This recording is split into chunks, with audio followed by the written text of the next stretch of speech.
안녕하세요, 여러분. Hallyu Reviews입니다. Hey y'all, I'm Shamra and I'm here with my girl Sabrina, and we are Hallyu Reviews. Two Americans who are swept up in the Korean wave as it reaches across the globe. We have a love of all Korean music, and we just had to watch this when we saw it come out. Oh, it's so powerful. Yes. We are reacting to Trauma by The Rose. Yes, we are huge Black Roses. We just love seeing these guys. I got to see them recently for the second time in Atlanta, and it was so good. And then we saw them last year in Fairfax, and it was a totally different concert. Like I don't even know that we sat down and really discussed it at great length, but it was like the first one was such a rock concert, and then this one was so intimate and You're saying it's more like a coffee shop kind of vibe. It really was, and both suit this group so well, like just equally well. It was amazing. So Trauma is off of a biography, like a documentary that just came out at the Tribeca Film Festival for The Rose. And it's called Come Back to Me, and which, obviously Back to Me is probably their most well-known song. So the biography is an intimate documentary chronicling the remarkable journey of The Rose, from their humble beginnings as a South Korean indie band to their emergence as a global sensation. Through heartfelt moments and honest reflection, the documentary captures how each member fell in love with music, as well as the challenges of navigating the K-pop system. After 3 years of personal and professional challenges, four friends come back together to create new music and reconnect with fans across the globe. From spontaneous busking on the streets of Seoul to electrifying performances at Coachella, The Rose Come Back to Me is a celebration of artistry, friendship, and the kind of magnetic charm that makes it impossible not to fall in love with this band and their rockin' music. So, absolutely love it. It is impossible to not fall in love with them. Agreed. I mean, even people who don't necessarily like K-pop will listen to The Rose and love just their sound. Right. Well, and also because they're like rock. K-rock. So like my husband's not a big pop fan, and so he's not as drawn to K-pop, but he's a big rock fan, and so he actually will listen to The Rose, and he went with me to the concert. I mean, so it draws in people. We talk about Hallyu and that spread of the Korean culture, and in some ways it is for everyone. Like the message I feel like is for everyone, but you like what you like, and there's nothing wrong with saying like, hey, I respect that, but it's not my jam. That's totally fine, and we appreciate that. But it's cool that you have groups like The Rose that are also kind of like maybe tapping into a different audience. I mean, I like both, and so I'm happy to listen to both and get the light sticks and go to the concerts and all the fun things. But I do love The Rose. I absolutely love their sound. I don't know, like we were saying, the concerts were so different and yet equally enjoyable. It was amazing. So without further ado, let's jump into Trauma. I have heard the song, but I have not seen the MV. I really wanted to save it for this reaction. And I just kind of warned her, if the name doesn't give it away, it is more probably gonna cry. It's just maybe not. It might be kind of like recovering from trauma, like maybe. So let's just take a listen. I do know that there's a little bit of added to this that isn't just the song. So it runs longer than the song. So I'm imagining there's like a kind of break or something, or maybe there's an intro. Something. There's something else because the song isn't as long as 5 minutes and 15 seconds. So maybe this is an intro talking about the documentary. Maybe that's a good point. So, okay. All right, here we go. 버로즈의 메시지는 항상 from the beginning it was like heal together. 너무 다른 세계에서 살다가 이렇게 다시 모이는 거잖아. 그러니까 우리도 나름의 떨어져 있을 동안 뭔가 그런 상처들이 생겼을 거고. 맞아. 같이 힐링이 되겠다. 우리 네 명의 그 관계도. 짠. Piano.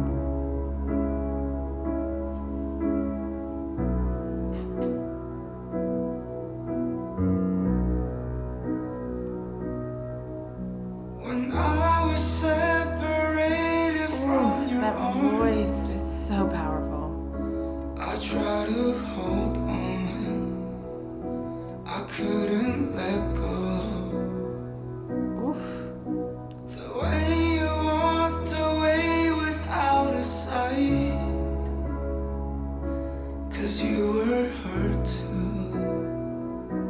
Now I understand.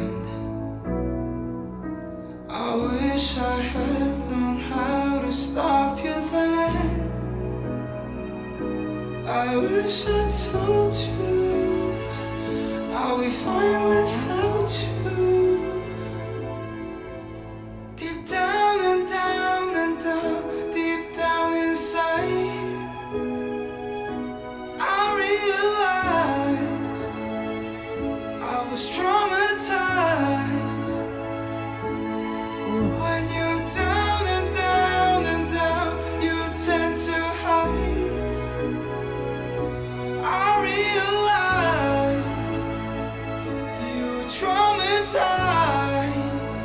young they look. I know. 해주고 싶고 막 도와주고 싶은데 어떻게 해야 될지 몰라서 내가 공원 떠들 거였어.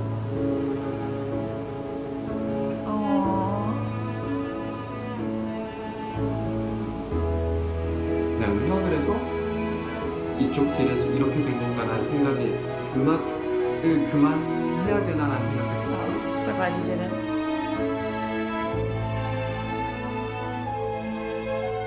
I called you every day straight for you, and then I just stopped, 'cause I got used to it. I love the contrast in your voices. Without you in my life, This is so warm. then I grew up. It's like silk. Now I'm doing fine. I'm surprised that wasn't a middle finger. I'm sorry. Not from the rose, no. That's sure okay too. We can laugh about it.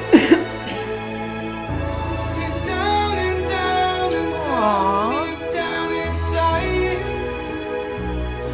I realized I was traumatized.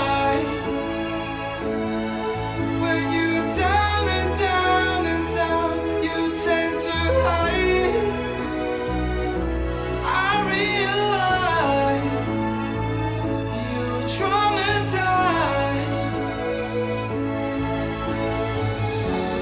Through the years I fought to move on, tearing down the walls that shaped my soul. Found the pieces I gave away, now I'm finally in bloom. Pieces I gave away, now I'm Now finally I'm in near bloom. the age you are. I truly understand.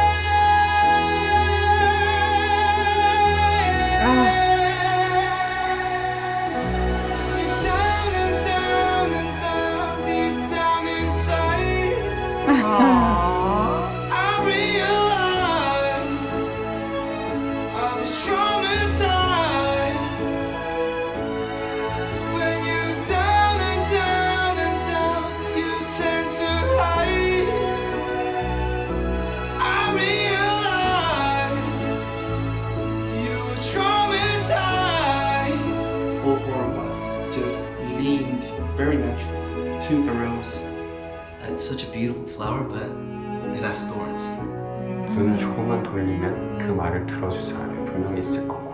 앞으로 이제 어떤 큰 페스티벌에 서고 어떤 큰 무대에 서게 될지는 모르겠지만 또 다른 시작인 것 같은 느낌이 좀 들어요.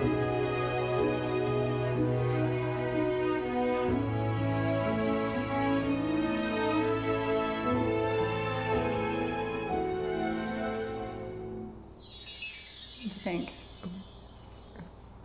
I mean, their voices together are so powerful, and you have like Sammy's haunting like vocal ability and Dojun's like smooth, velvety, and it's just they contrast so beautifully together. Like it's a perfect blend. It was so like hauntingly beautiful. It was just and deep. Like the lyrics are so deep. It's just beautiful. It's gorgeous.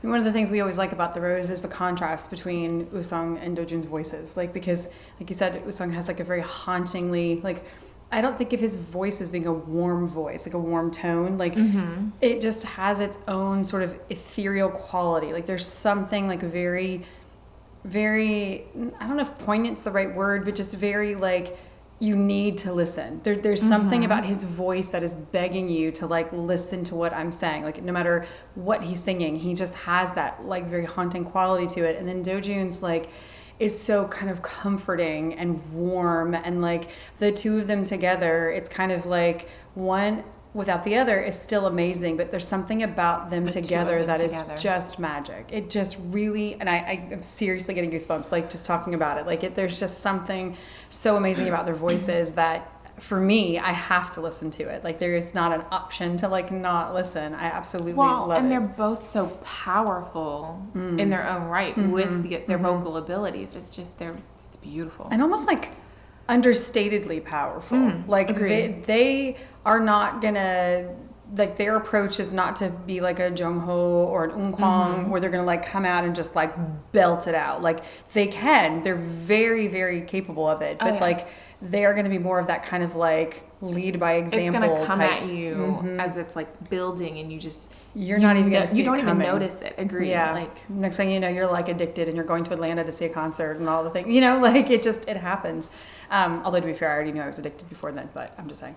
No, but I really, really love that line that references being in bloom, because they have in bloom in a lot of their songs, and they use do. the analogy of flowers blooming. And I just like how that thematic element moves through multiple albums, obviously with their name being The Rose and their fandom being Black Roses. And, you know, that idea of, I never thought about it as having thorns. And so that was really interesting. That was very insightful. But I was just thinking about the rose is one of the most versatile flowers. You could use it in almost any setting. It comes in a variety of colors. It is very hardy. It's one that's often used in weddings because whether it's in the winter or whether it's in the summer, a rose is going to keep its beauty much longer than more delicate flowers. The rose just isn't a delicate flower. It's going to survive.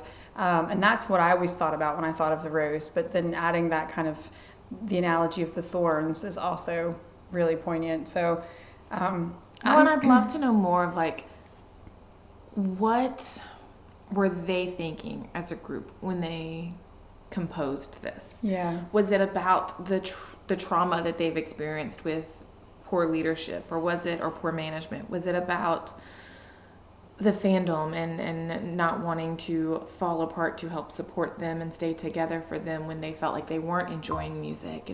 And you know, I'm really curious to know what the thought behind the composition was, because it could be so many things. That's another thing that I love about their music is, you know, their lyrics are so versatile. Agreed. And it could apply to so many different life situations. And they are pressing boundaries, but Yes. very, very subtly. I mean, they I think we talked about in Is It Beauty and the Beast, where they have like a homosexual couple together, but it's so like elegantly done that like, I don't even know, like it's not in your face. And like we were saying, like before you know it, you're tied in, you're invested. And it just kind of that perseverance. And this song is entirely in English. And it's interesting to me. It's an interesting choice. Obviously, I feel like they all speak English actually quite well. I've seen them twice down concert, and they spoke English the entire time. From LA. He is from LA, but they're still a K-rock group. But I feel like they have a global appeal. And I don't know if it's just because Usung is American, but I just think that they have a global appeal in ways that like maybe other like strictly like Korean groups that sing only in Korean might have. I mean, I will listen to any language. It doesn't bother me if it's English or Korean, but I thought it was an interesting choice, especially because this was being released at the Tribeca Film Festival, which is like an American film festival, and it's being, you know, the song is being debuted there. I have a feeling it was written just for this documentary, festival. And that makes sense because it definitely has this isn't a song that was going to be written to like put on the air.